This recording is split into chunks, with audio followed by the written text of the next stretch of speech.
The Great Panic of 1837 was one of the first major financial crises in U.S. history, and it sent the young American economy into a tailspin that lasted for years. It wasn't just a stock market crash. It was a full-blown economic collapse that led to widespread bank failures, unemployment, and homelessness.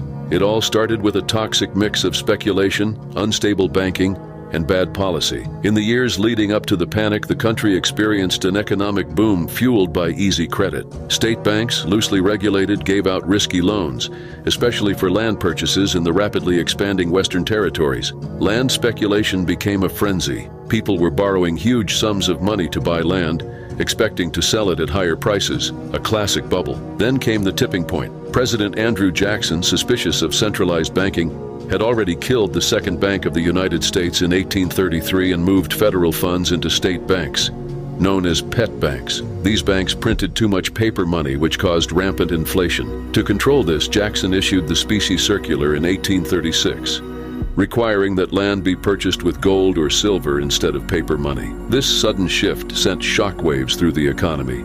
Land sales plummeted. Banks didn't have enough hard currency to cover withdrawals. Confidence evaporated.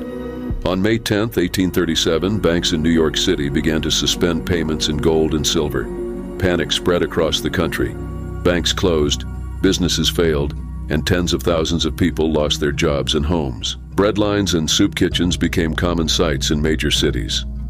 President Martin Van Buren, who had just taken office weeks earlier, was blamed for the disaster, even though the seeds had been planted under Jackson's presidency. Van Buren stuck to a policy of limited government intervention, which only worsened public anger. The depression that followed lasted 7 long years, with another crash in 1839 deepening the misery. It wasn't until the mid-1840s that the U.S. economy truly recovered.